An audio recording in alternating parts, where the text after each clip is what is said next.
Mereka adalah masa depan kita, penentu arah bangsa.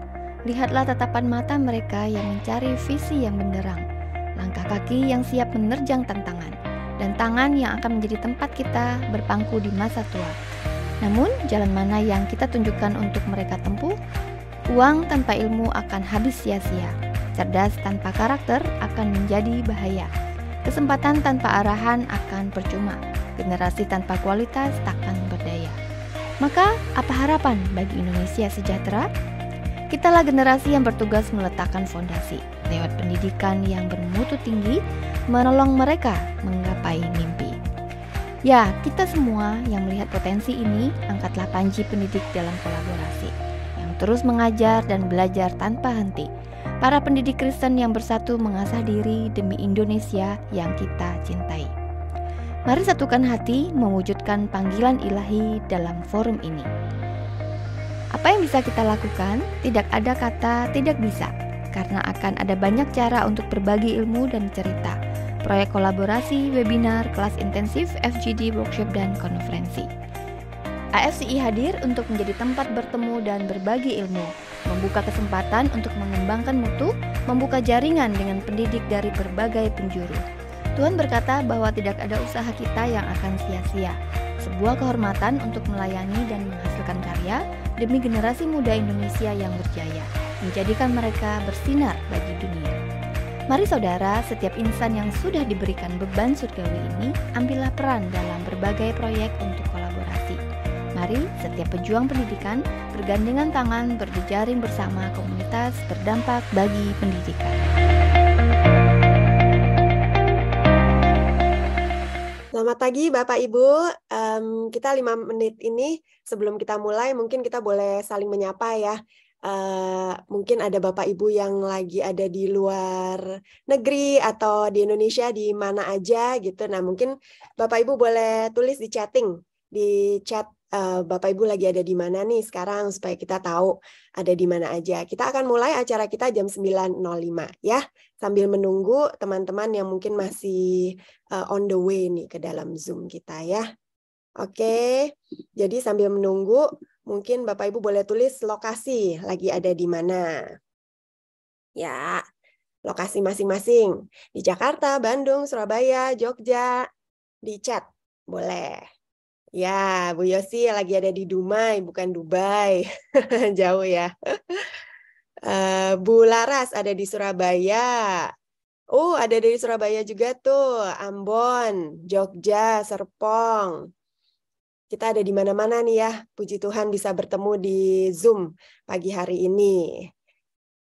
Oh, ada di Surabaya juga Pak Adi. Bandung. Oh, Bandung lumayan ada beberapa. Wow, pagi Pak Amos. Ada yang di Cengkareng, di Malang. Wah, bener-bener ya. Di berbagai kota ini. Oh, ada di Raja Ampat. Hai Bu Laura. Ada yang di Gresik juga, Bu. Wow, Gresik. Iya. Oh iya, Gresik nih ada Bu Vera ya. Ada di Purworejo juga ada. Di Bandung ada beberapa nih. Nah, mungkin bisa ketemuan nih Bapak Ibu di Bandung. Playdate ya. Oke, kita akan mulai dalam 3 menit ya, Bapak Ibu ya. Sambil menunggu, mungkin boleh siap-siap kertas, bolpen untuk nanti kita mencatat-catat karena saya spoiler nih udah ngeliat bahan yang akan disampaikan Bu Laras pagi ini. Wah, lumayan berat tapi benar-benar membuka mata sih. Ya, jadi mungkin bisa dicatat supaya kita ingat ya, karena memang kalau sudah berumur gitu ya, pagi ini kita dengar, nanti siang udah lupa. Yang ketawa kayaknya pengalaman pribadi nih. Ya, jadi boleh disiapin bolpen, kertas sambil kita menunggu. Oke. Bu Yosi yang ketawa sudah berumur, iya. Sama sih ya. Tapi memang kita kalau pekerjaan banyak juga kadang suka lupa ya. Tapi bahan hari ini penting untuk kita diingatkan kembali sebagai educators. Ya. Oke, 1 menit lagi ya Bapak Ibu ya. Habis itu kita akan mulai sambil menunggu teman-teman yang masih coming. Nah, yang baru ikut, Bapak Ibu mungkin boleh catat lokasi pada saat ini sedang ada di mana. Saya sendiri tinggal di Jakarta, tapi sekarang lagi ada di Singapura. Jadi kita benar-benar ada di mana-mana ya. Dari tadi udah dilihat ada di Kota Kembang, ada di Serpong, Jogja, Ambon, Surabaya, Tangerang. Benar-benar ada di mana-mana ini. Ya. Oke, semuanya sudah siap ya Bapak Ibu ya. Kita semangat ya. Hari Sabtu pagi nih kita mau mulai acara kita pada pagi hari ini. Ya, sudah tidak bisa menunggu lagi. Oke, bagaimana kalau kita mulai saja ya? Oke, alright. Selamat pagi Bapak Ibu, selamat pagi juga para pengurus AFCI. Terima kasih untuk hari ini kita bisa bersama-sama bertemu. Ada yang di berbagai kota, di berbagai negara, tapi kita bersyukur kita bisa bertemu pada pagi hari ini. Kita mau belajar dan kita akan mulai acara kita pada pagi hari ini. Selamat pagi juga untuk Ibu Dr. Sisilia Larasati yang akan menjadi pembicara kita pada pagi hari ini. Ya, sebelum kita mulai acara kita pada pagi hari ini, perkenalkan saya juga, saya Astrid Levi, moderator untuk acara pada pagi hari ini.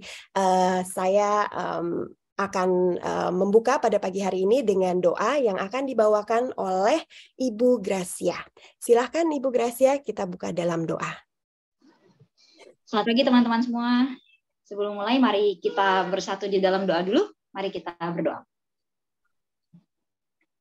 Allah Bapa di surga, kami mengucap syukur kepadamu ketika pada hari ini Engkau kembali lagi memberikan kami kesempatan untuk bisa mengisi diri kami dengan hal-hal yang kami tahu Engkau sediakan untuk menjadi kekuatan dan kesegaran bagi tubuh, pikiran, dan juga skill kami sebagai orang-orang yang melayani di dunia pendidikan di Indonesia.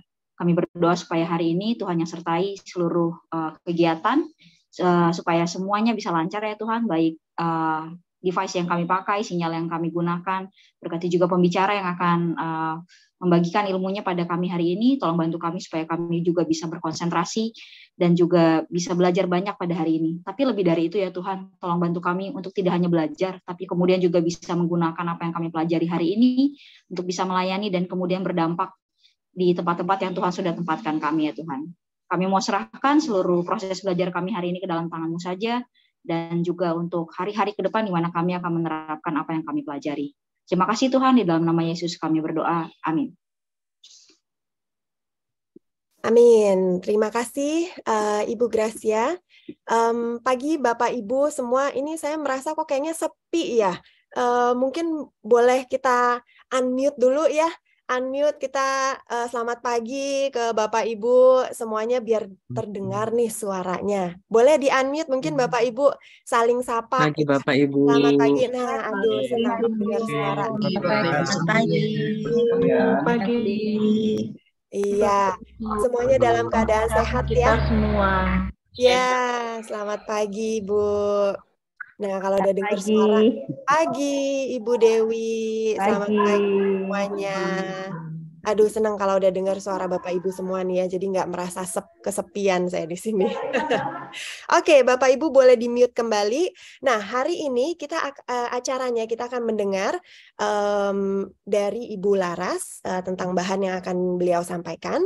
Lalu kita juga akan ada question and answer. Jadi kalau dalam masa Ibu Laras sedang menyampaikan makalah, kalau Bapak Ibu ada pertanyaan mungkin boleh langsung ya di chat, tapi akan dijawabnya nanti setelah Ibu Laras selesai pemaparan makalahnya. Lalu kita juga akan ada pengumuman dari pihak AFCI dan kita juga lalu akan menutup dengan doa ya. Jadi acara kita pada hari ini seperti itu. Nah, hari ini kita topik yang kita akan bahas sangat-sangat menarik ya, khususnya juga untuk kita sebagai Christian educators di Indonesia yang sudah mendapat panggilan Tuhan ini ya untuk menjadi pendidik. Tapi kita juga bukan hanya mendidik secara otak gitu ya, tapi kita mendidik secara hati, secara emosi, dan ini menjadi topik yang sangat penting bagi kita, yaitu building well-being through emotional intelligence.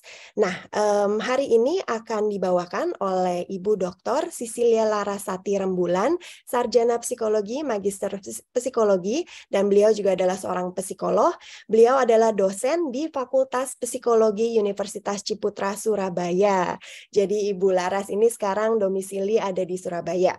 Lalu beliau juga adalah tim editor Psychopreneur Journal, ya. Mungkin Bapak Ibu juga kalau penasaran bisa masuk ke database ya, buka-buka jurnal tersebut. Nah, hari ini topiknya adalah building well-being through emotional intelligence. Kemarin saya lagi buka Instagram AFCI, saya mendengar, melihat Bu Laras ya, sedikit nih spoiler cuplikan apa sih hari ini yang akan beliau sampaikan. Jadi Bu Laras menyatakan bahwa well-being atau kesejahteraan psikologis dari pendidik itu merupakan salah satu kunci bagi kita sebagai educators untuk mencapai kinerja dan performa yang berkualitas.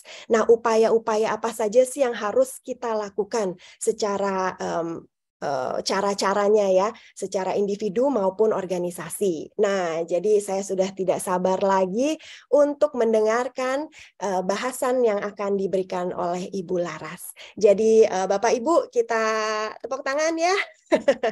Tepuk tangan, kita welcome Ibu Dr. Cecilia Larasati Rembulan. Silahkan Ibu Laras.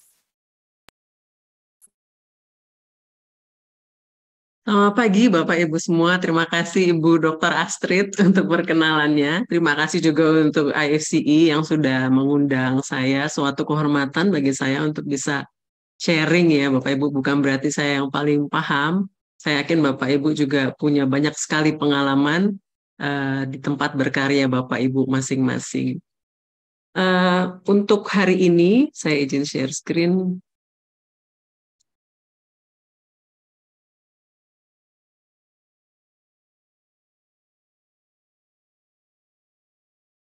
Sudah terlihat ya Bapak Ibu ya.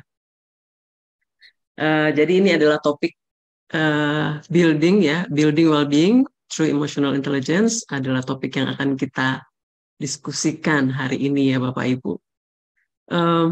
Tapi saya mau tanya dulu nih ya Bapak Ibu.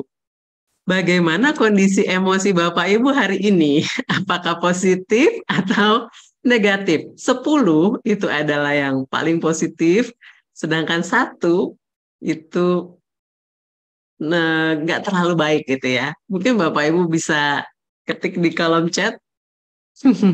Wow, 10, 9, 8, 9, 8, 9, 8. Wow. Ada yang 7, nggak apa-apa juga. 8 masih pagi soalnya ya. Baik. Jadi antara 7 sampai 10 ya, Bapak Ibu range-nya ya. Terima kasih Bapak Ibu ya. Jadi memang ini sadaran emosi, regulasi emosi ini memang menjadi hal yang cukup kunci Bapak Ibu untuk kita sebagai educators, karena kita berurusan sama banyak orang ya, banyak manusia ya, dan manusia itu berbeda dengan robot, dia punya emosi yang bisa naik turun ya, kadang kita bisa 10, kadang kita bisa 7 juga gitu ya, bahkan mungkin ada di saat-saat terendah, mungkin pada saat kita lagi banyak masalah mungkin ya, banyak tantangan, bisa juga jadi 1 begitu ya. Baik Bapak Ibu, saya mencoba membuatnya menjadi beberapa bagian untuk topik bahasan kita hari ini, yaitu mulai dari problem, kemudian ada kaitan antara emotional intelligence, well-being, dan kinerja. Nah ini request dari Pak Budi ya, harus ada kaitannya sama kinerja juga. Kemudian upaya individu dan upaya organisasi. Bapak Ibu sekalian, biasanya kalau tentang emotional intelligence itu ranahnya itu di nomor 3 ya, cara-cara individunya ya. Tetapi ini spesial karena saya dapat info dari Ibu Ellen, ini kebanyakan leaders di sini. Jadi perlu ada yang nomor 4 ya, upaya organisasi. Jadi saya coba buat materi ini untuk kita bisa diskusikan bersama. Kita mulai ke nomor 1 ya Bapak Ibu, problem atau tantangan yang dihadapi para guru. Jadi Bapak Ibu, kita tahu semua ya di Jepang itu di tahun 40-an itu mereka dibom ya, Nagasaki dan Hiroshima, dan mereka luluh lantak pada saat itu ya.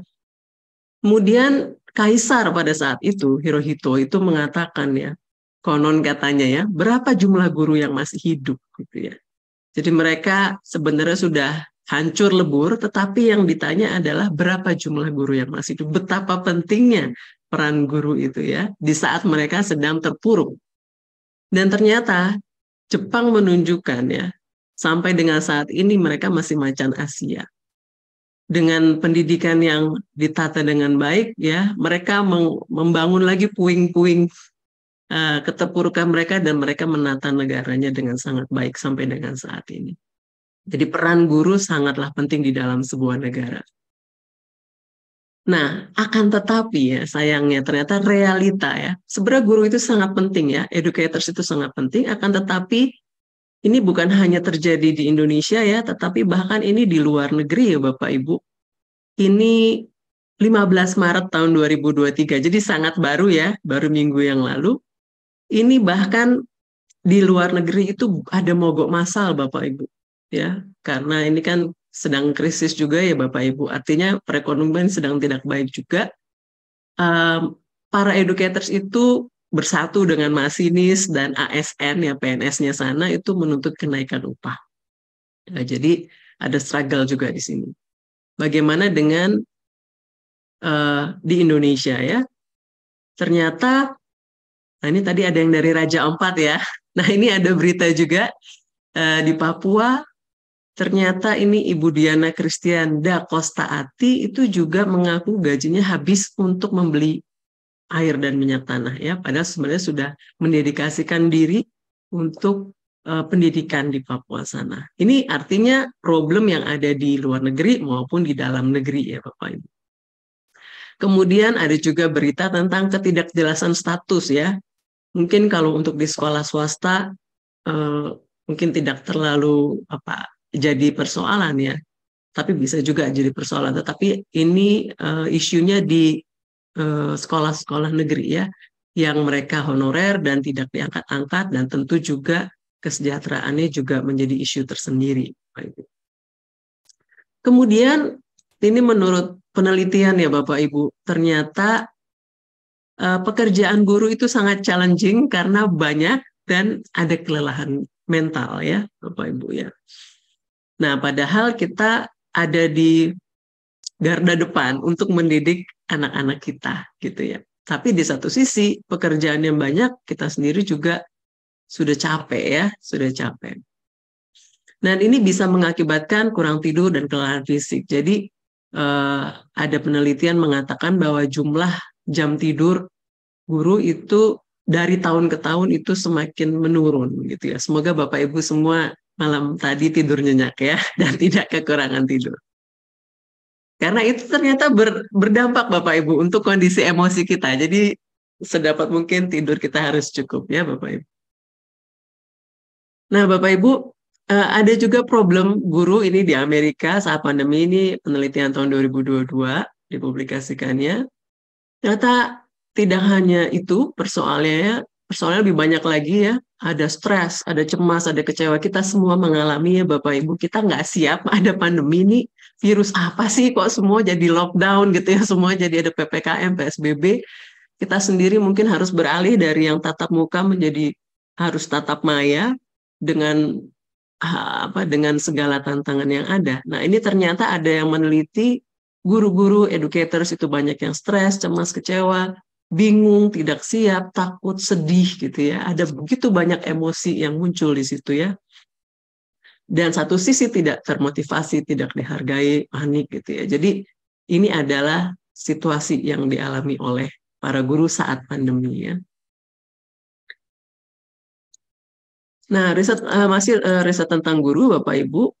Nah, 51% guru melaporkan stres yang tinggi ya.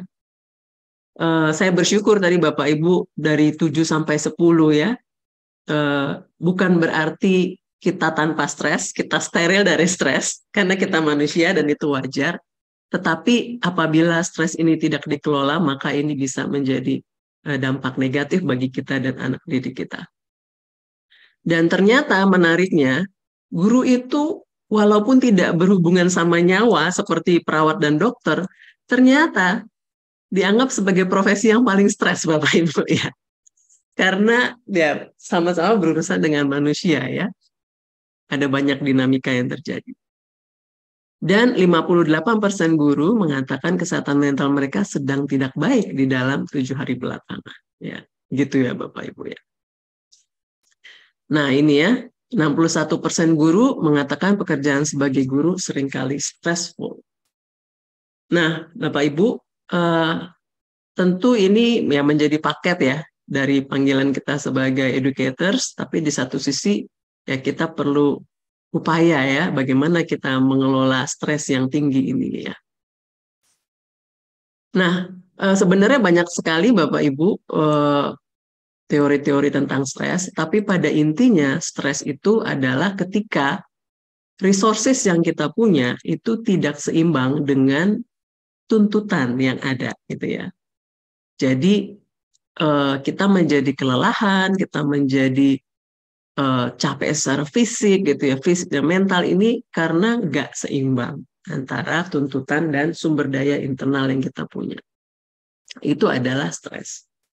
Nah, tentu saja kita perlu pikirkan bagaimana caranya untuk mengelola ini ya. Nah, sumber stresnya macam-macam ya Bapak Ibu. Bisa karena kurang iklim untuk mendukung inisiatif. Bisa jadi karena perubahan secara makro misalnya salah satunya juga pandemi ya, nyatanya itu membuat guru-guru ada dalam situasi yang tidak mudah ya. Kemudian barangkali kebijakan ya dari pemerintah, kalau di kampus itu ada Merdeka Belajar, sebenarnya itu bagus, tapi di satu sisi ini gimana ini gitu ya, ada banyak hal yang harus disesuaikan gitu ya. Tentu ini juga menjadi challenge tersendiri.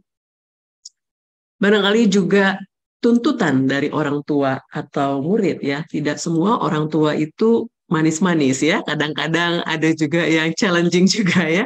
Tidak semua murid itu juga pintar dan manis-manis gitu ya, sopan. Ada juga murid yang mungkin membuat kita jadi berpikir banyak tentang anak didik kita gitu ya. Jadi ini walaupun kita terpanggil, kadang itu juga bisa menimbulkan stres tersendiri bagi para educators. Nah itu Bapak Ibu yang pertama ya, tentang tantangan yang dihadapi oleh guru ya, para pendidik. Nah tapi tentu saja kita tidak hanya berhenti di situ ya Bapak Ibu, karena ya oke, ini pekerjaan yang penuh dengan tantangan, tetapi kita juga bisa lakukan sesuatu gitu ya. Itu nanti di 3 dan 4. Tapi kita akan coba lihat kalau situasinya demikian, pekerjaan ini sangat menantang, bagaimana dengan kesejahteraan psikologis guru gitu ya. Ini kita nggak ngomong kesejahteraan secara finansial ya Bapak Ibu, tapi kesejahteraan psikologisnya bagaimana, well-being-nya. Kemudian lalu apakah ada kaitannya dengan kinerjanya nantinya gitu ya. Nah Bapak Ibu, di Indonesia sendiri, itu tadi banyak di luar negeri ya, saya coba bandingkan dengan di Indonesia seperti apa, ternyata tidak terlalu jauh berbeda ya. Ada kondisi siswa, beban tugas berlebih, lingkungan kerja, bisa terjadi ada konflik di antara sesama guru. Mungkin gaya kerjanya berbeda atau prioritasnya berbeda. Yang satu gurunya rajin, yang satu gurunya santai aja lah gitu ya. Nah ini bisa jadi konflik gitu ya. Kemudian karena begitu banyak, sedangkan di dalam keluarga masing-masing juga ada tugas yang lain, maka kadang-kadang ada kurang waktu untuk keluarga Bapak Ibu. Nah ini ya juga situasi makro yang terjadi bisa saja menjadi challenge tersendiri bagi para guru.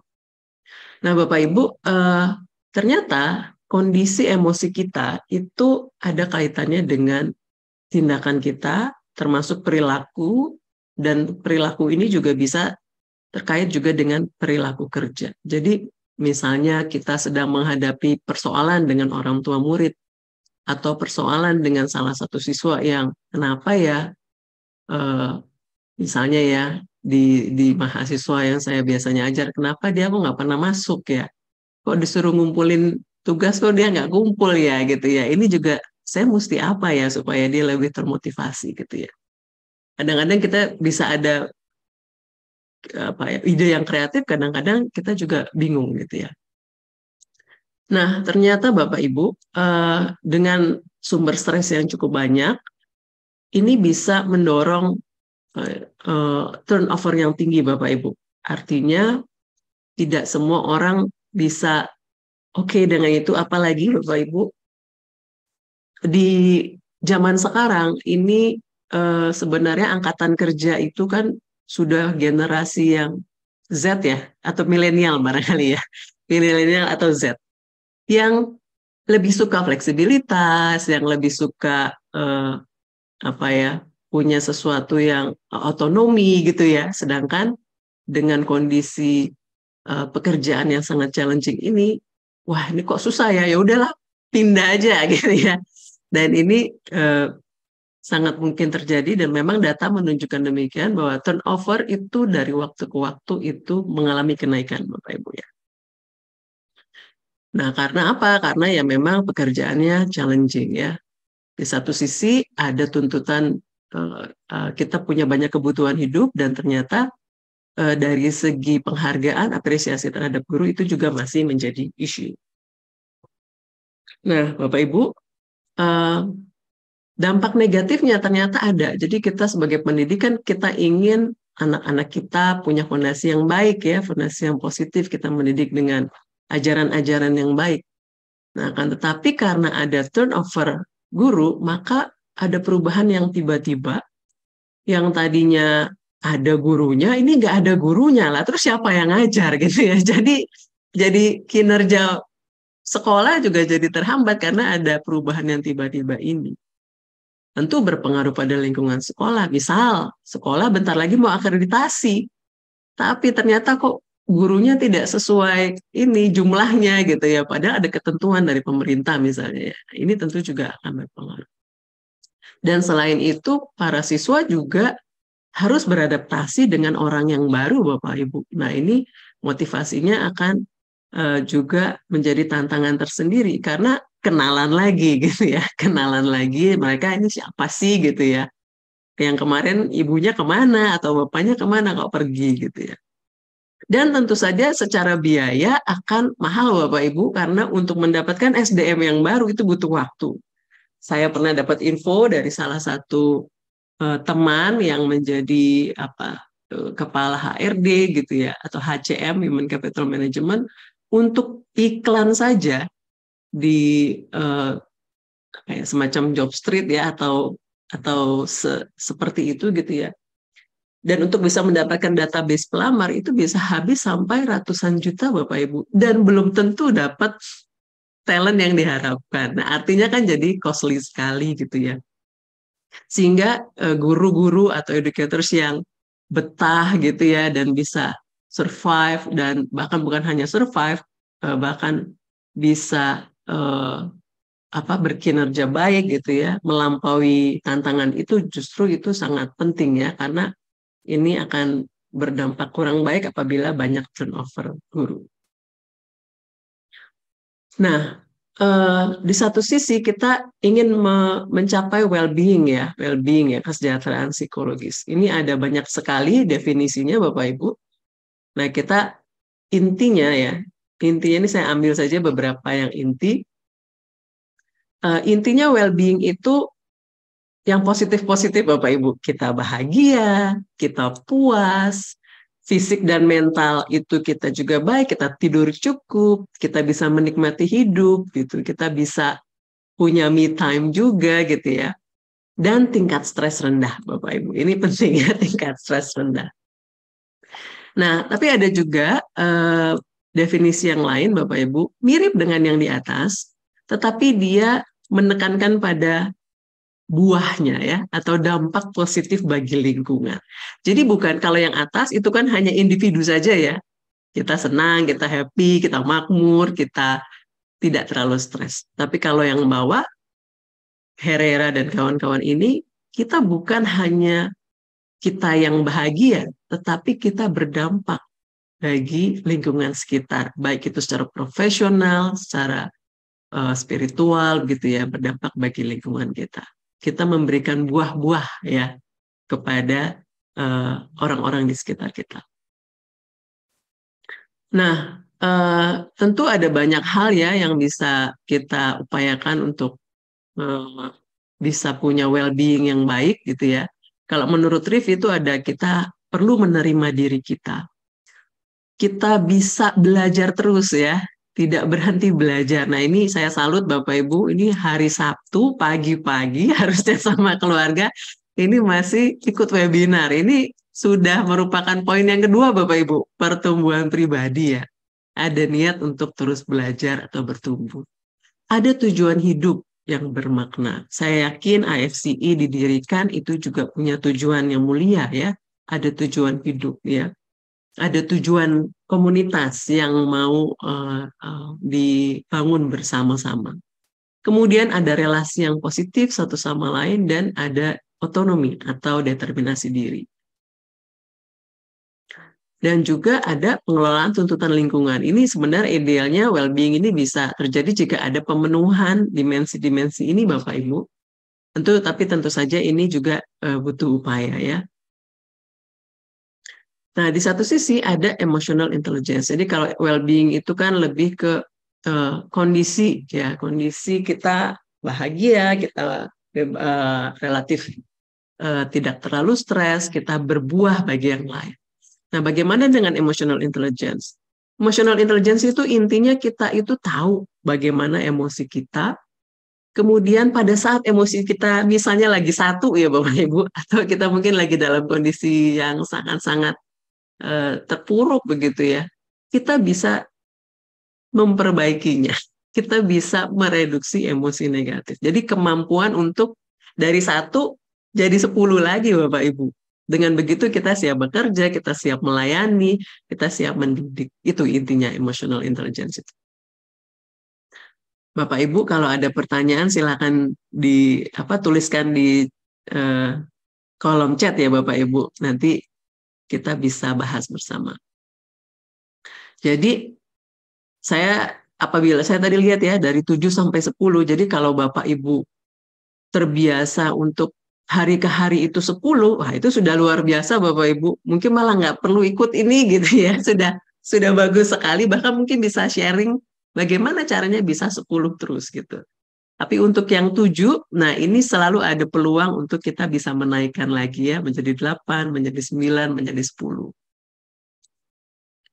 Dan intinya adalah memahami dan mengelola kondisi emosi. Jadi kita pertama perlu tahu dulu, oh aku kok merasa sedih ya, dibilang seperti itu oleh muridku atau orang tua murid. Kenapa dia berkata seperti itu ya? Kita perlu peka dulu ya. Nah di satu sisi setelah kita memahami baru kita mengelola emosi tersebut misalnya begitu. Nah ternyata Bapak Ibu, apabila kita bisa mengelola emosi, maka kita bisa mengelola situasi yang membuat kita stres. Jadi stresnya tetap ada, nggak mungkin kita steril dari stres. Tetapi kalau kita bisa mengelola emosi kita, maka itu bisa menjadi coping strategi atau cara kita menghadapi masalah. Dan ternyata apabila kita bisa mengelola emosi kita, maka well-being tadi itu bisa tercapai atau setidaknya mendekati ke arah sana ya. Dan juga relasi dengan rekan kerja juga akan baik Bapak Ibu ya. Bayangkan apabila kita punya rekan kerja yang setiap hari isinya marah terus, kita mau kerja juga pusing ya. Mau kerja kok jadi aduh kok dia kok marah-marah terus ya tiap hari gitu ya. Itu rekan kerja. Atau mungkin atasan, dia kok kayaknya sumpek terus gitu ya. Nah ini bagi kita juga situasi kerja juga tidak enak ya. Nah apabila kita positif, bukan berarti positif itu tanpa stres, tapi kita bisa menjadi lebih antusias dalam bekerja dan itu artinya kinerja kita juga akan lebih terdorong semakin baik ya Bapak Ibu ya. Nah tadi ya seperti yang disampaikan oleh Bu Astrid di awal, memang ada di video itu.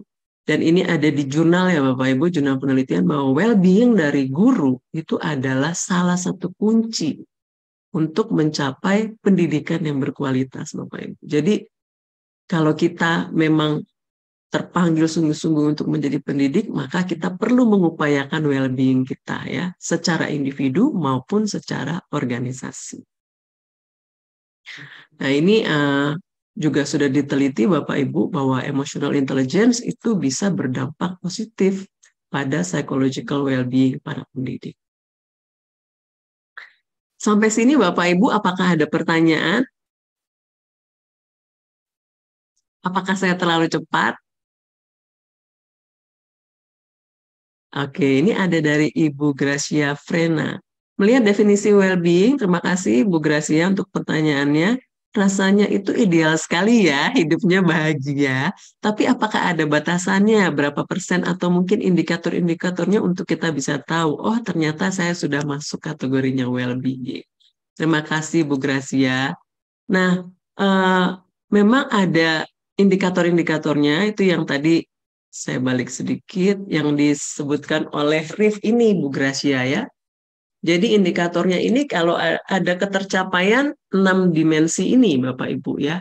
Penerimaan diri, kita bisa menerima diri kita tentu sebagai pribadi kita ada yang kurang-kurang juga ya, namanya juga manusia. Tapi kalau kita bisa mengevaluasi, tapi di satu sisi kita bisa tetap positif pada diri kita, nah itu kita menuju ke well-being. Kita bertumbuh secara pribadi, itu juga salah satu indikatornya. Kita punya tujuan hidup. Kita bukan menjadi educator, ya udah karena ini kerjaan yang tersedia gitu ya. Kalau ini kan kurang strong tujuan hidupnya. Tapi nggak apa-apa juga, awalnya mungkin demikian, tapi semakin lama kita tahu bahwa oh mungkin ini adalah panggilan dari Tuhan untuk saya untuk menjadi pendidik gitu ya. Mungkin kalau dibandingkan dengan sebagai pengusaha, barangkali secara materi akan lebih banyak jadi pengusaha. Tetapi kalau kita jadi pendidik, nah tentu ada kepuasan yang lain atau juga ada tujuan hidup yang Tuhan berikan kepada kita secara spesial gitu ya. Dan juga ada relasi yang positif ya. Kita tidak dalam situasi konflik dengan atasan ataupun dengan rekan kerja gitu ya. Otonomi dan pengelolaan tuntutan lingkungan gitu. Nah, untuk tahu nih ya ke pertanyaan Ibu Gracia, untuk tahu kita tuh masuk ke kategori mana. Nah, ini memang ada alat ukur tersendiri biasa dikembangkan oleh RIF ya. Hanya saja memang saya tidak mungkin saya coba cari ya, nanti saya bisa sharekan melalui panitia gitu ya untuk alat ukur itu. Begitu ya Bu Gracia, semoga menjawab. Terjawabkah Bu Gracia? Oke, terima kasih. Bu Gracia sudah jawab, Laras. Ya, terima kasih Bu Gracia. Lalu ada Pak Johannes, well-being itu tanggung jawab pribadi atau organisasi. Nah, ini Pak Johannes akan terkait dengan topik kita selanjutnya ya. Ini pribadi atau organisasi. Kita lanjut ya Pak Johannes dan Bapak Ibu sekalian. Sebentar.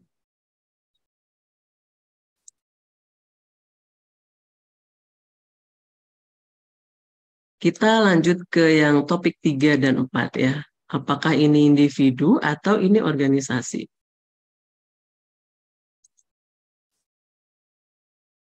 Seperti yang saya sampaikan di awal Bapak Ibu, biasanya emotional intelligence, emotional well-being itu ada di level individu kalau seminar-seminar gitu ya. Tapi ini menariknya IFC itu mau mencoba melihatnya secara lebih ekologis gitu ya, kalau kata Pak Budi sampaikan. Jadi tidak hanya di sisi individunya, tetapi konteks yang lebih besarnya itu mesti apa. Nah ini semoga nanti pertanyaan Pak Yohanes terjawab di poin nomor 3 dan 4 ya. Jadi ya dua belah pihak ya Bapak Ibu ya. Individunya ya kita berupaya, satu sisi organisasi juga perlu mengupayakan well-being bagi para educators gitu. Karena kan kita ingin mencapai tujuan ya. Nah, untuk individu yang harus dilakukan atau yang sebaiknya dilakukan itu pertama kita kenal emosi diri kita. Apakah kita sedang bahagia? Apakah kita sedang sedih? Apakah kita marah, takut, atau malu gitu ya. Ini adalah langkah awal Bapak Ibu. Karena kalau kita sendiri, aku nggak tahu apa perasaanku, saya nggak tahu apa perasaan saya, ini akan lebih sulit. Tetapi kalau kita melabel kalau Bapak Ibu sering menggunakan post-it ya di kerja, di sehari-hari kerja, nah itu kita label emosi kita, oke, saya sedang marah. Atau saya lagi campur aduk antara marah dan sedih misalnya. Bisa juga itu kita ada mixed feeling begitu ya Bapak Ibu. Tapi yang pertama kita ada post-it gitu ya. Oke, ini kita sedang merasakan emosi ini. Kemudian kita perlu tahu, nah ini tadi kita udah latihan bersama ya Bapak Ibu, ada yang nomor dari 1 sampai 10. Kita dalam kondisi bahagia, seberapa bahagia kita? Oke, 10. Atau kita sedang merasa sedih, sesedih apa kita? Oke, kita sedihnya di level, misalnya dari 1 tidak sedih, 10 sangat sedih, kita di 10, kita lagi sangat sedih. Nah kita mungkin pada saat terjadi demikian, kita perlu memperhatikan diri juga ya, untuk kita paling nggak dari 10 itu kita bisa turunkan jadi 5 ya, bukan berarti kita harus langsung positif, tapi untuk membuat diri kita menjadi lebih baik Bapak Ibu.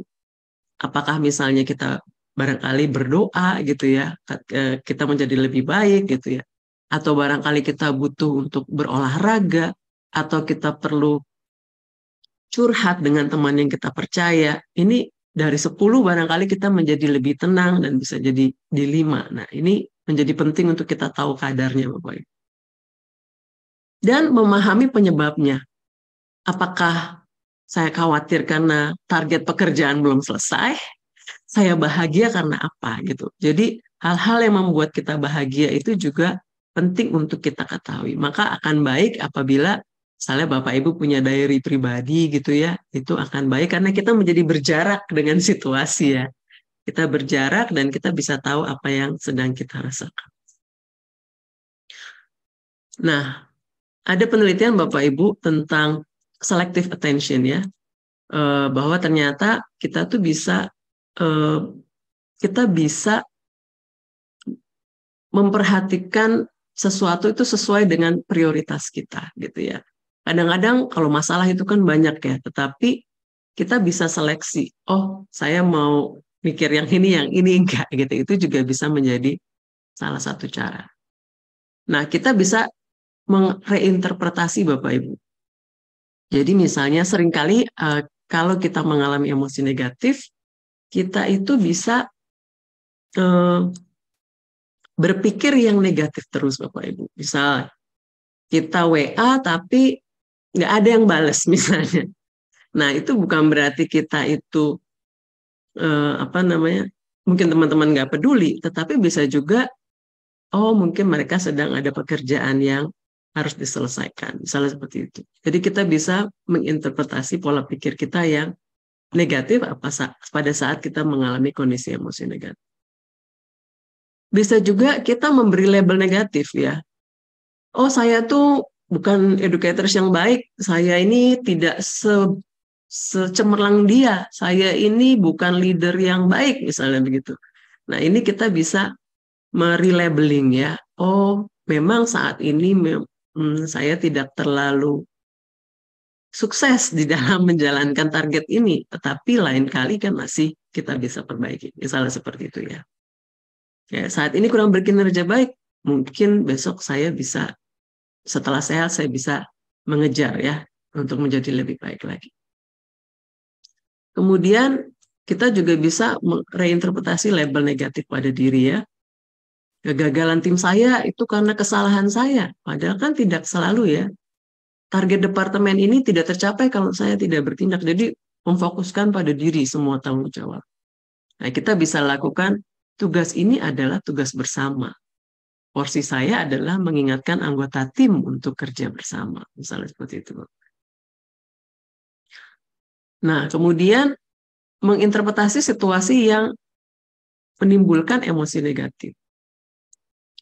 Kadang-kadang kita merasa kalau satu hal saja gagal, kita merasa seluruh dunia runtuh gitu ya. Nah, itu kadang terjadi apabila kita sedang dalam kondisi emosi yang sangat intens gitu ya. Padahal belum tentu kegagalan yang satu saja itu membuat kita itu gagal di seluruh aspek gitu.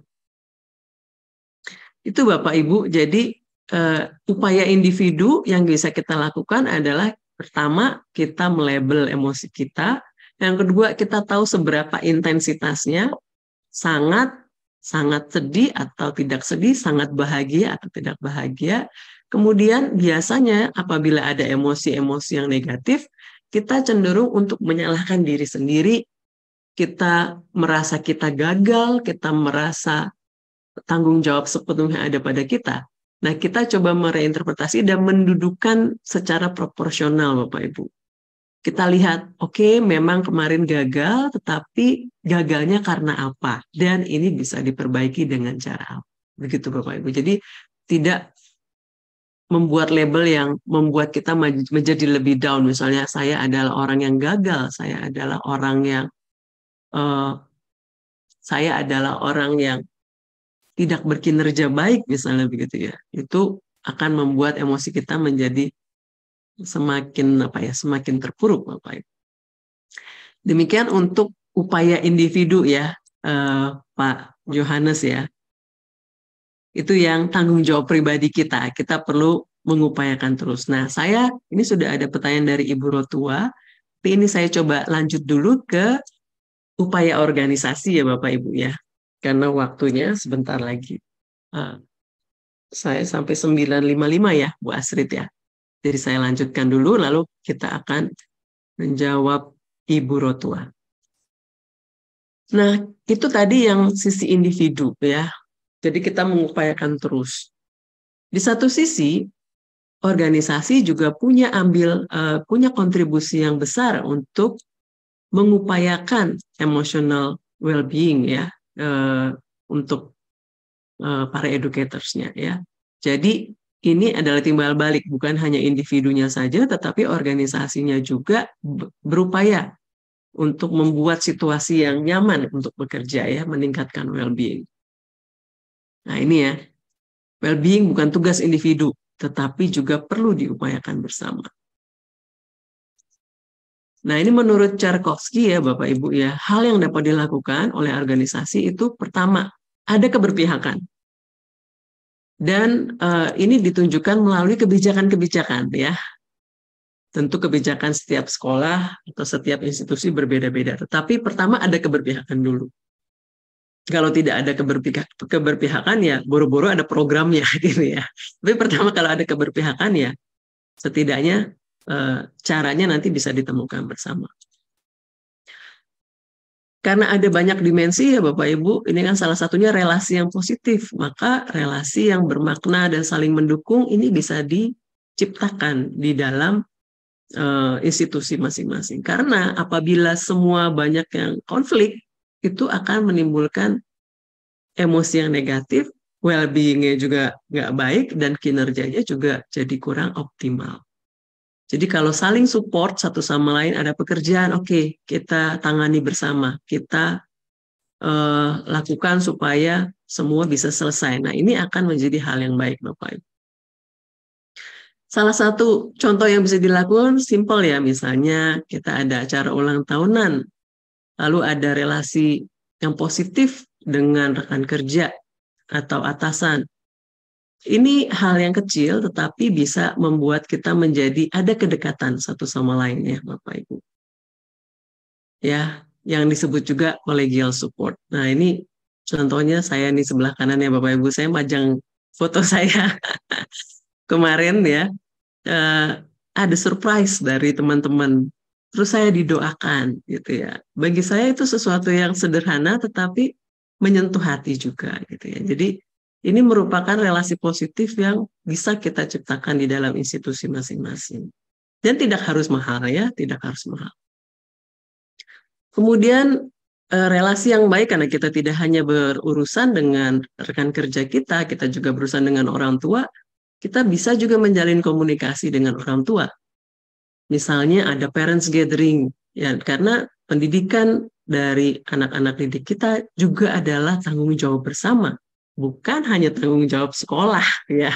Karena kalau kita didik dengan baik lalu di rumah ternyata ada proses unlearn ya sama aja gitu ya. Justru kita adalah tim bersama-sama dengan orang tua.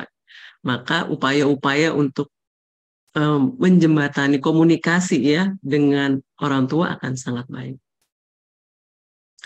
Tapi di satu sisi, selain relasi positif, lalu ada komunikasi dengan orang tua, ini workload ini juga perlu dikelola ya.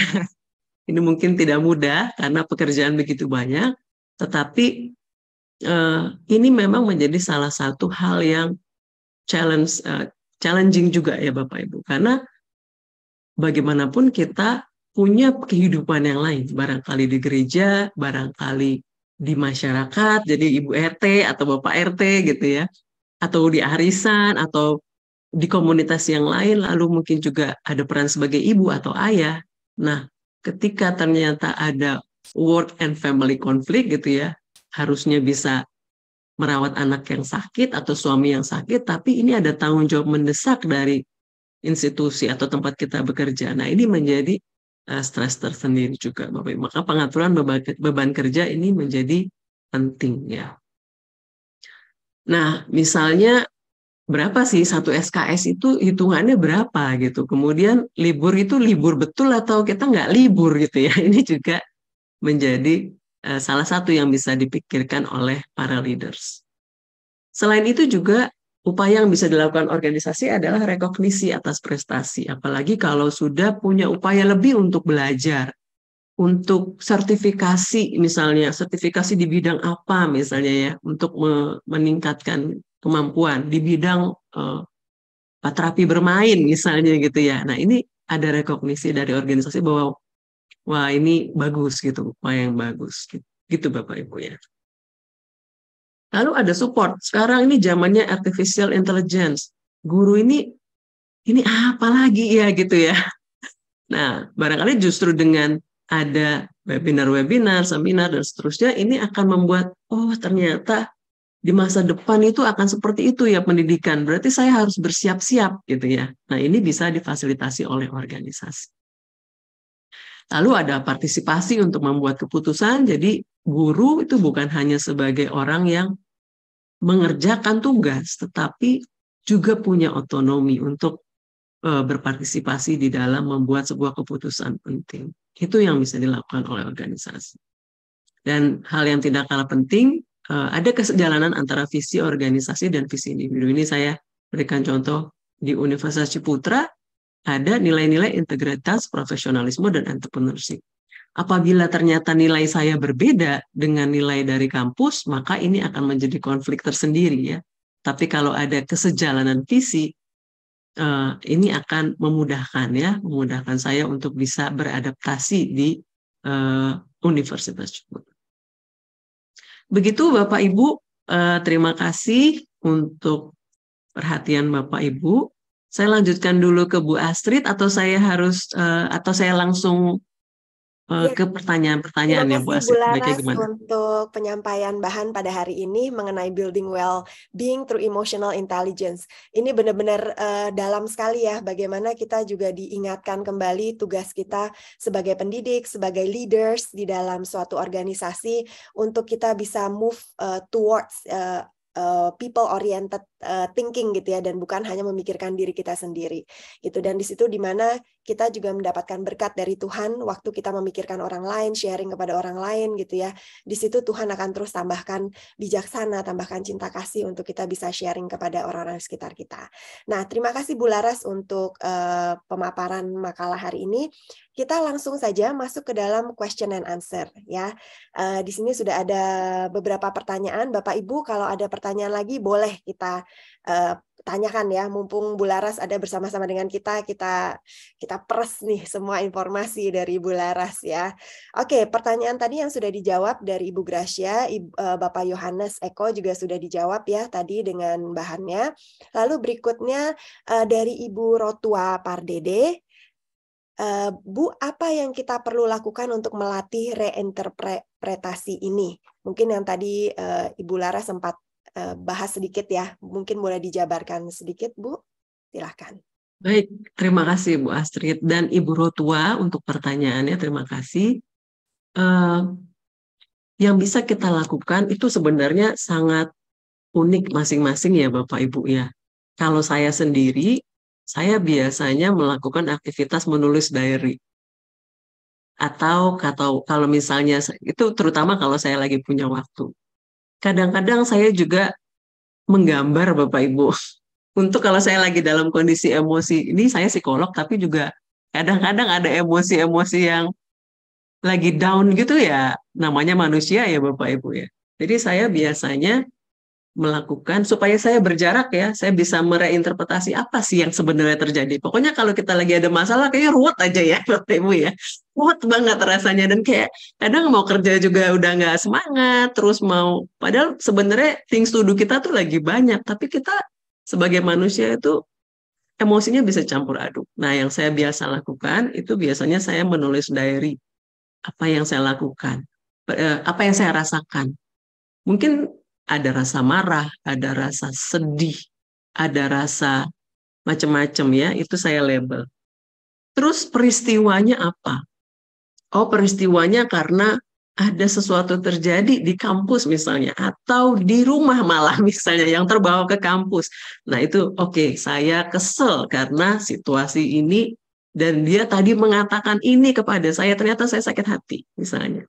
Jadi kita lihat dulu peristiwanya apa emosi kita.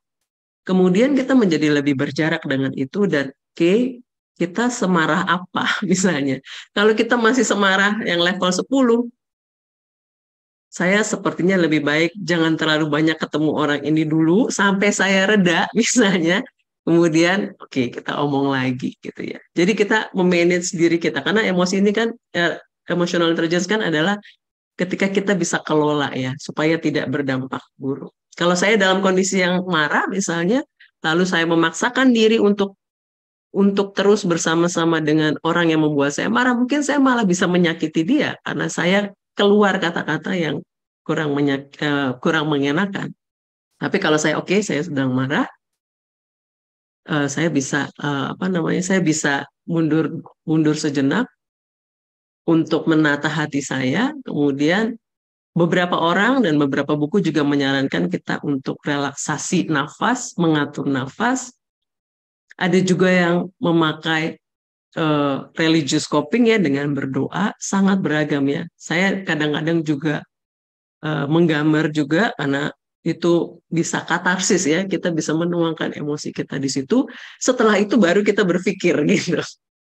Ada juga ibu rotua yang jalan kaki. Riset menunjukkan ketika kita jalan kaki itu bukan hanya kita peredaran darahnya baik, tetapi kita menjadi lebih reflektif, gitu ya. Jadi cara itu bisa macam-macam tergantung apa yang kita cocok ya. Ada rekan kerja saya, Bapak Ibu, kalau saya suka jalan kaki, tetapi ada rekan kerja saya mengatakan kalau dia masak dia relief banget gitu ya. Dia bisa berjarak dengan banyak hal gitu yang mungkin sangat mengganggu pikiran, membuat emosi dan seterusnya. Dia ketika masak dia semua udah kayak lepas gitu dan dia bisa lebih jernih melihat situasi. Nah, kalau saya masak, saya ruwet malah karena saya bukan hobi bisa masak tapi nggak terlalu hobi. Tapi kalau teman saya hobi gitu, jadi saya mungkin jalan kaki lebih cocok bagi saya gitu. Jadi ibu rotua, yang jelas kita memang perlu menemukan apa yang cocok bagi kita gitu ya. Cara-cara itu tidak hanya satu ya, caranya banyak sekali. Mungkin orang lebih suka berenang ya. Kalau berenang ternyata udah langsung rilis gitu ya emosi-emosi kita. Kemudian kita bisa berjarak dan tahu persoalannya itu sebenarnya ada di sini gitu ya. Semoga menjawab ya Bu Rotua. Cukup menjawab nggak ya? Ya, terima kasih Bu Laras. Jadi memang intinya kita harus mengenali diri kita sendiri dulu ya, sebelum kita Betul bisa sekali. itu. Dan memang seperti yang tadi Bu Laras juga sampaikan, kita harus bisa melabel emosi-emosi ini gitu. Dan labeling it's okay. Kita dulu kan selalu dibilangnya you cannot label, don't label gitu. Tapi dalam hal-hal tertentu labeling is very important. Nah, saya juga guru gitu ya, anak kecil. Saya selalu kasih tahu mereka all the emotions are good gitu. You can be angry, you can be sad gitu, you can be happy. Tapi yang lebih penting adalah bagaimana respon kita terhadap emosi tersebut gitu ya. Jadi Bu Laras tadi juga sudah sampaikan, respon itu yang penting. Banyak orang yang masak, ada yang bisa masak, ada yang nulis diary. Kalau saya lari, Bu Laras, lari dari kenyataan. Enggak, Sejenak, sejenak. Iya, tapi saya benar lari sih. Itu membuat pikiran tuh jadi lebih jernih gitu ya. Terus nanti kita balik lagi ke permasalahan tersebut. Jadi kita memang setiap orang berbeda-beda, harus menemukan kunci itu sih apa. Ya mungkin window shopping, ada juga ya ibu-ibu gitu ya. Asal jangan shopping aja ya, waduh. Bahaya nanti dompetnya. Ya. Oke, pertanyaan berikutnya Bu Laras dari Bapak Budi. Dalam komunitas, ada individu-individu yang seringkali melihat dari sudut pandang negatif, sehingga pengalaman emosi yang dihasilkan bagi sekitar juga negatif. Adakah tips praktis untuk membawa vibes positif kepada individu ini, sehingga relasi positif bisa mulai terbangun? Mengingat guru kalau di sekolah sibuk dan waktu untuk berelasi terbatas. Ya, silahkan Bu Laras. Baik, Mas, terima kasih juga untuk Pak Budi ya. Wah, ini pertanyaannya luar biasa ini ya. Bukan pertanyaan yang mudah dijawab Pak Budi, tapi barangkali Bapak Ibu bisa sharing juga, tidak harus selalu saya yang menjawab. Barangkali Bapak Ibu juga ada pengalaman di tempat kerja masing-masing.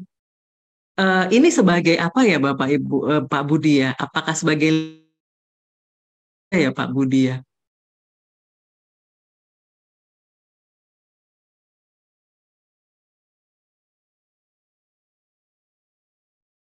Halo, bisa kedua belah sisi ya. Kalau sebagai rekan kerja, ya kalau kita bisa mempengaruhi teman kita menjadi lebih positif, ya itu akan baik ya.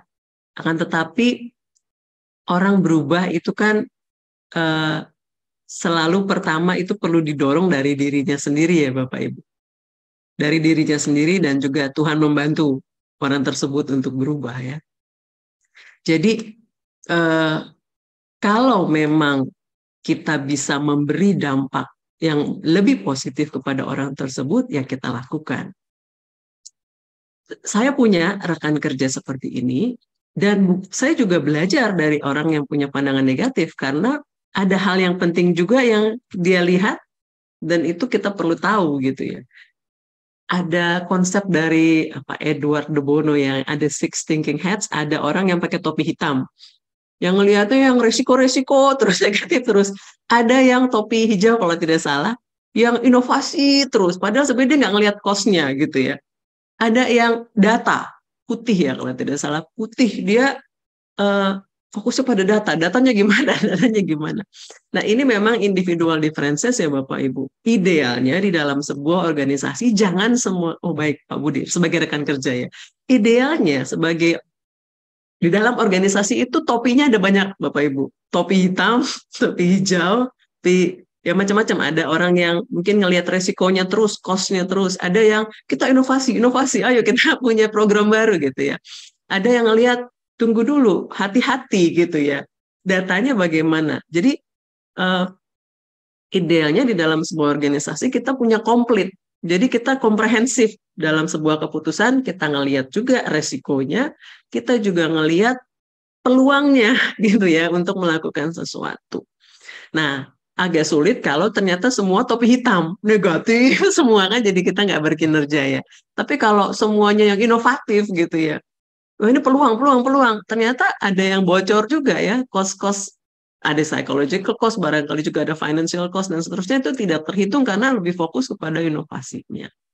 Memang harus seimbang. Nah, akan baik jika ya di dalam perekrutan itu juga sudah ada sudah ada komposisinya nih, leader tahu oh ini orang yang sangat sangat detail, ini orang yang sangat visioner dan dia mau punya inovasi-inovasi. Nah, ini bisa ada komposisi yang pas gitu ya, idealnya. Nah, kalau sebagai rekan kerja, itu sebagai organisasi ya, kita bisa sebagai leader kita bisa memilih komposisinya supaya nggak berat sebelah gitu ya. Sedangkan sebagai rekan kerja, apabila kita bisa memberikan dampak yang positif dengan menyeimbangkan, misalnya men-challenge, apa betul sih selalu begitu yang terjadi? Apakah nggak pernah ada sudut pandang. Jadi kita memberikan sudut pandang yang lain sebagai teman diskusi, nah itu akan baik. Tetapi apakah kita bisa mengubah langsung 100%? Saya pikir itu perlu kerjasama dari individu tersebut ya.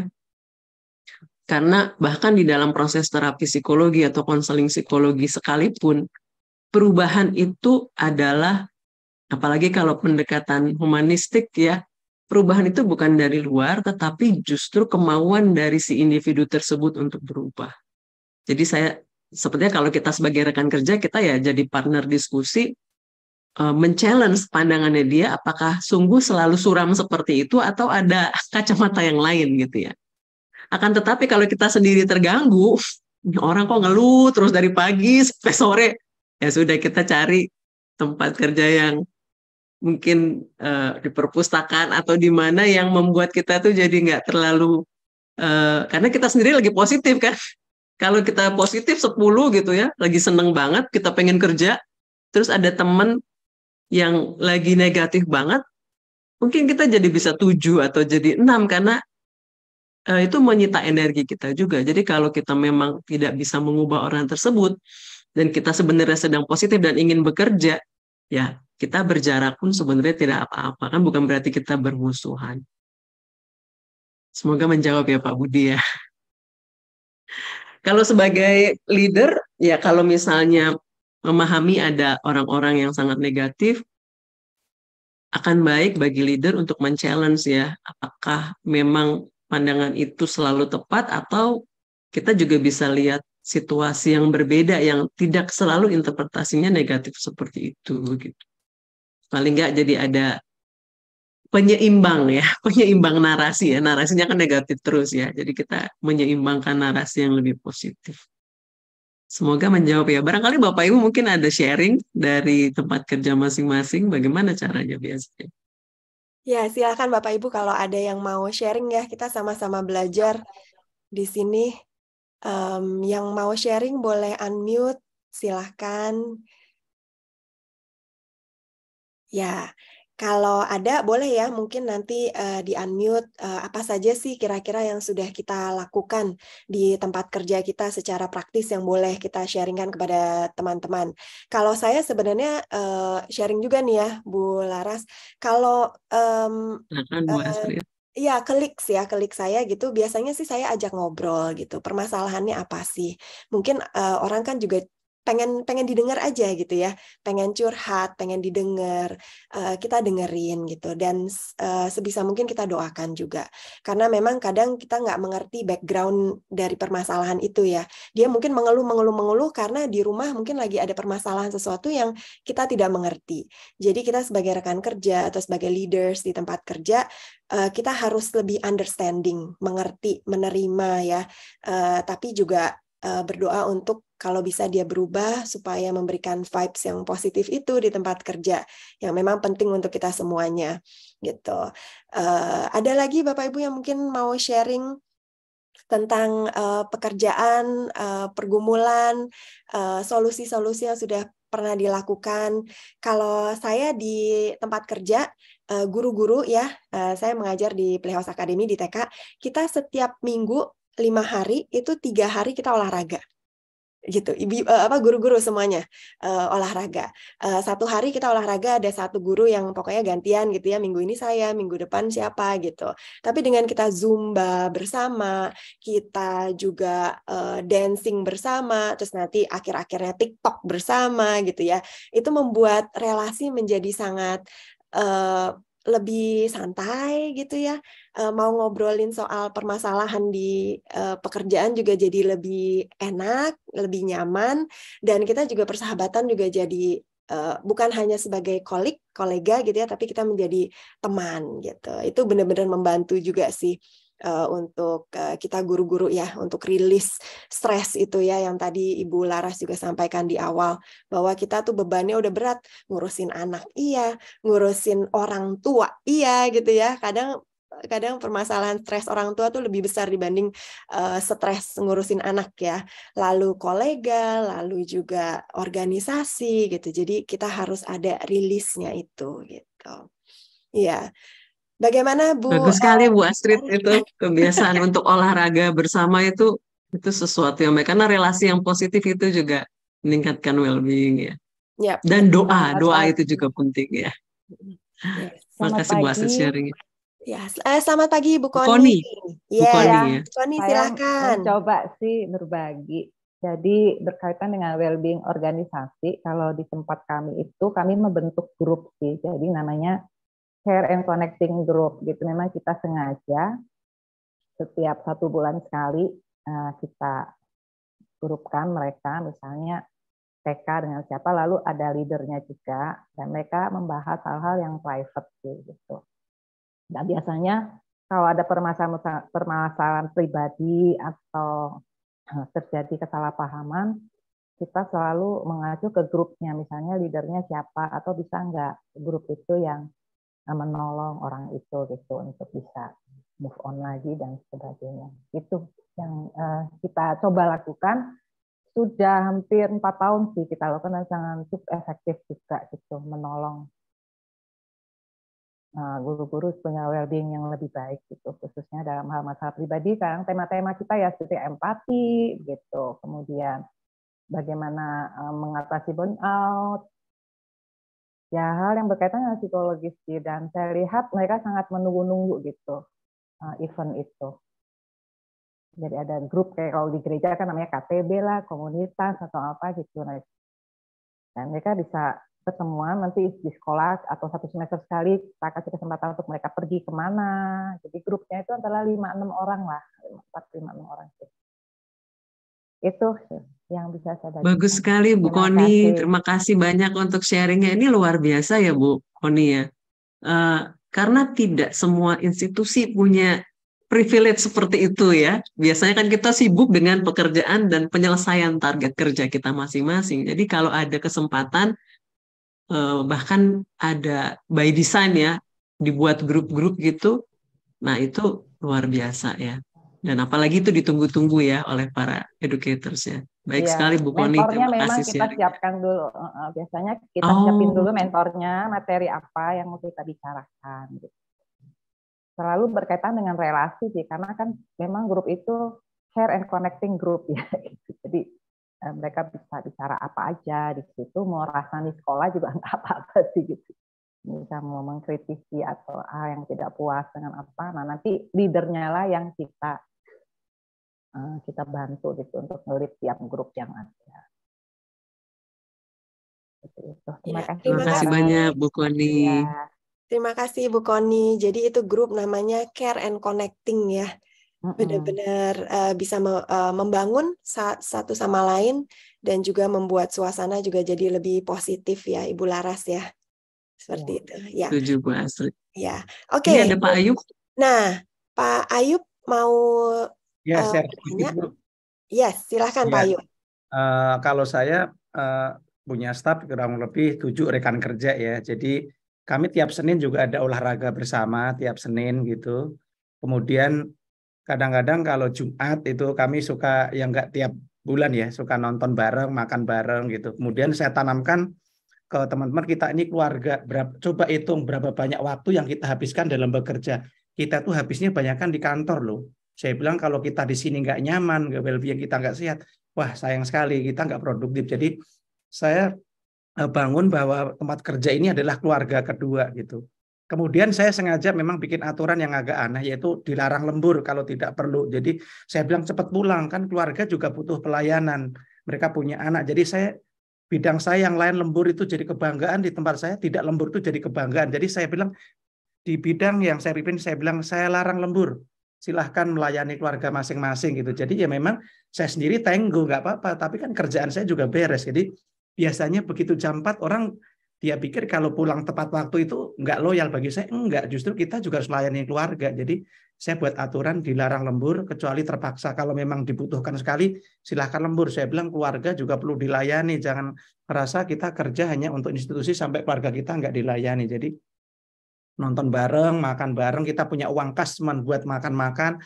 Kadang jam makan siang itu pada main saputur gitu ya.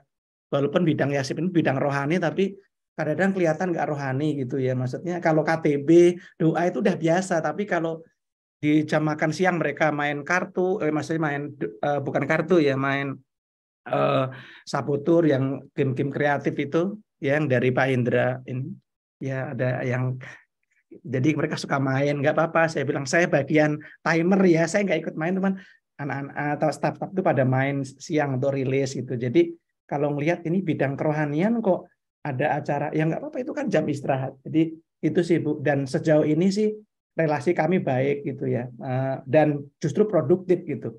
Kerjaan juga beres, mereka juga happy, dan mereka senang bandingin dengan bagian lain. Kayaknya kita ini ya senang, mereka share juga lihat sendiri gitu. Jadi ya sejauh ini saya tahu kita ini keluarga, ada apa-apa kita berbagi. Itu aja sih Bu yang saya bagikan. Jadi nggak terlalu kelihatan rohaninya sudah pagi itu ada KTP renungan pagi itu udah rutin, tapi yang siang tuh kadang cuman jam istirahat siang setelah makan siang tuh pada main gitu. Kadang-kadang setiap Senin olahraga, nonton. Kalau ada film yang kita suka kita nonton. Kebetulan kantor kami tiap hari udah dengar depan RCM ya, dengar rumah sakit, tapi di situ ada Megaria juga, ada tempat nongki gitu, ada es krim enak, jadi kadang-kadang kita di situ. Kebetulan ini juga muda-muda semua gitu, jadi cocok lah. Misalnya kayak nanti ada staff yang menikah, kita pergi semua ke Jogja gitu. Kemarin juga ada satu staff nikah juga, kita datang semua gitu dan happy gitu. Itu aja Bu, terima kasih. Oke, terima kasih Pak Ayub. Wah, luar biasa ini ya. Kita bisa sama-sama belajar ya. Mungkin Pak Ayub kalau ada loker boleh disampaikan ya. Luar biasa. Ini contoh yang sangat baik tentang keberpihakan tadi ya. Keberpihakan dari leader dari organisasi. Ini tentu tidak mudah dan mungkin tidak semua organisasi bisa melakukannya. Tergantung dari size organisasi juga, barangkali juga resource ya yang ada dan target-targetnya yang harus dicapai. Akan tetapi apabila bisa seperti itu, wah itu sangat baik karena Pak Ayub ini berarti menerapkan work-family balance atau work-life balance ya, dengan jangan lembur kalau tidak perlu gitu ya. Memang seakan-akan kok kayaknya yang lain lembur sepertinya lebih produktif, tapi ternyata ketika kita punya istirahat yang cukup malah kita kinerjanya bisa menjadi lebih baik lagi. Ya, salut betul. Ya untuk Pak Ayub dan tim ya.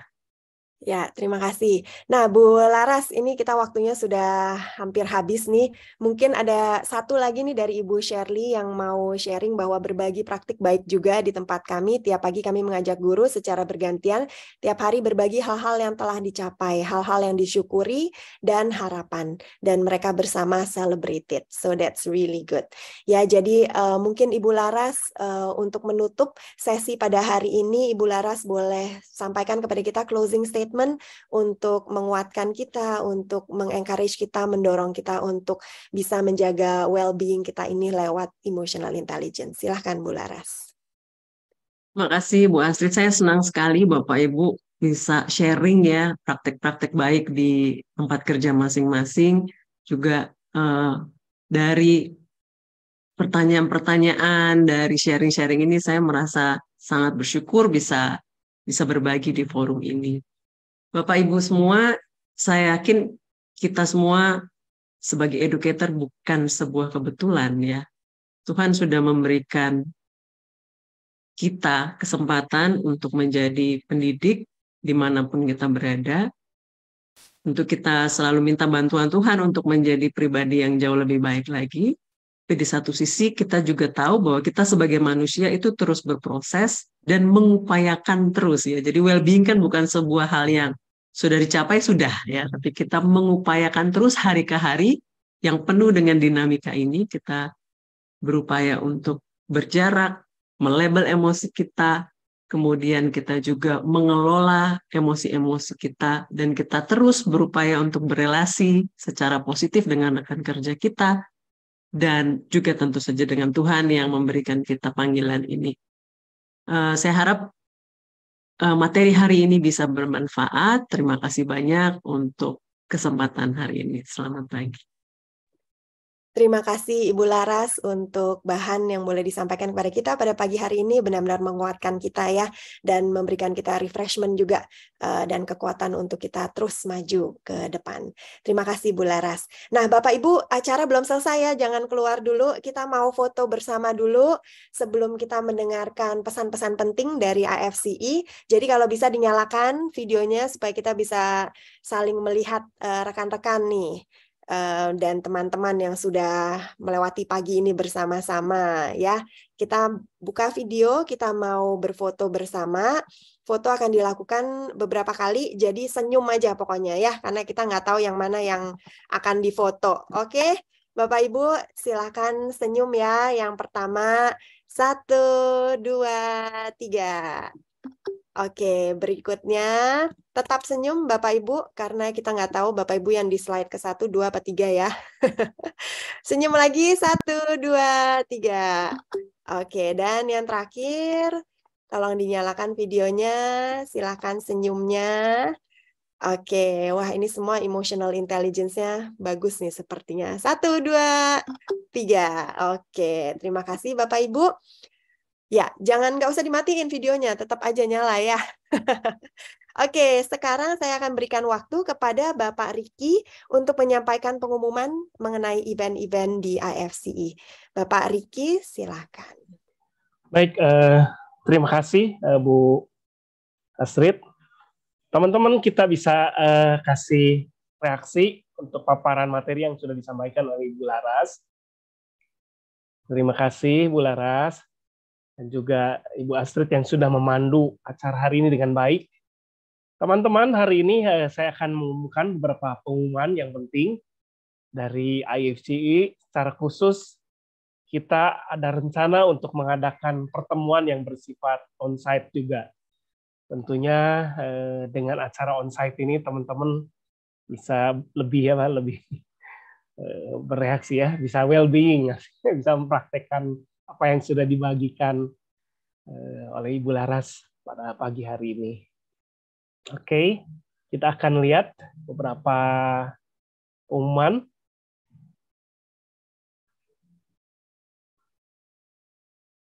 Yang pertama, kita akan mengadakan webinar selanjutnya di bulan Mei. Sehubungan di bulan April memang kita akan libur karena ada acara hari raya besar Idul Fitri. Nah, webinar selanjutnya kita akan bersama-sama mengikuti tanggal 27 Mei 2023 dengan judul Created to be Free or Potential Max. Pembicaranya Ibu Shirley Puspitawati. Kita akan sama-sama nanti mengikuti acara ini di bulan Mei. Teman-teman, Bapak Ibu sekalian boleh mengajak, mungkin kalau ada yang belum, teman-teman guru atau yang belum mengikuti member, boleh mengikuti acara ini juga ya. Selanjutnya, acara selanjutnya itu fokus group discussion pada tanggal 16, 23, dan 30 Mei 2023 dengan tema coaching. Tema ini akan disampaikan oleh fasilitator yang memang di bidangnya, Pak Reinhard Simeon. Beliau ada Chief Operating Officer Sekolah Kristen Solideo. Kita akan mengikuti acara ini dan memang acara ini dikhususkan bagi member saja. Peserta terbatas, 1 sekolah maksimal bisa mengirimkan wakilnya 2 orang. Oke, selanjutnya kita akan mengadakan kegiatan kopdar, kopi darat, kita kongko khususnya bagi member AFCI sekitar Jabodetabek. Untuk informasi berikutnya kita akan sama-sama mendengarkan info berikutnya ya. Selanjutnya, nah Bapak Ibu Saudara sekalian, di bulan September AFCI akan mengadakan kegiatan conference. Tentunya acara ini bersifat on-site. Itu sebabnya Bapak Ibu Saudara sekalian bisa mempersiapkan untuk bisa mengikuti acara ini 30 September 2023, bisa mencatatnya dan dimasukkan schedule. Kegiatan ini berlangsung pada hari Sabtu dan dilakukan secara on-site di Jakarta. Kita akan tunggu informasi selanjutnya, hanya akan diinfokan oleh teman-teman dari admin. Berikutnya,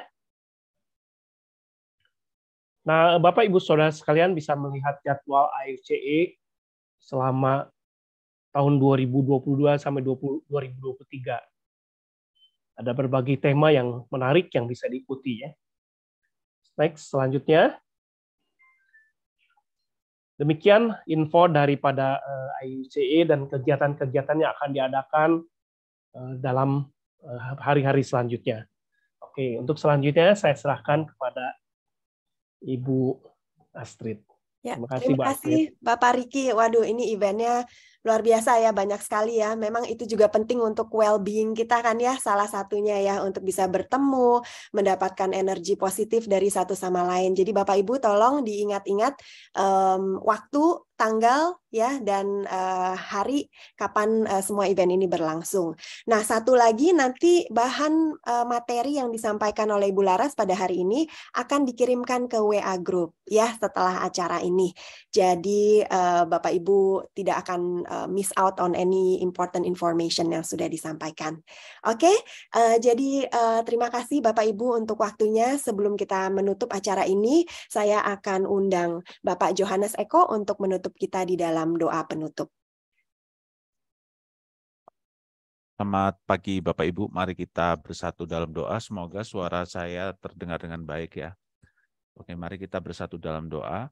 Allah Bapa di dalam surga, kami bersyukur Tuhan untuk kebaikan Tuhan bagi kami semua, karena kami pagi hari ini boleh difasilitasi oleh Bu Laras dan juga Ibu Astrid juga Tuhan yang sudah menolong kami untuk kami dapat mengembangkan diri, dan kami sebagai pemimpin memiliki fokus untuk memelihara well-being bagi tim kami, dan juga ini semua untuk pendidikan terbaik bagi anak-anak ya Tuhan. Kami akan melanjutkan aktivitas kami selanjutnya. Kami mohon Tuhan Yesus menolong kami, kebersamaan kami dengan keluarga juga Tuhan berkati ya Tuhan. Terima kasih Tuhan, di dalam nama Tuhan Yesus kami berdoa. Amin. Amin. Terima kasih Bapak Johannes Eko. Terima kasih sekali lagi untuk para pengurus AFCE. Terima kasih untuk Ibu Dr. Cecilia Larasati Rembulan untuk waktunya pada hari ini. Dan terima kasih untuk Bapak dan Ibu semua yang sudah hadir pada pagi hari ini. Sampai berjumpa di event berikutnya. Terima kasih. Selamat pagi Bapak Ibu.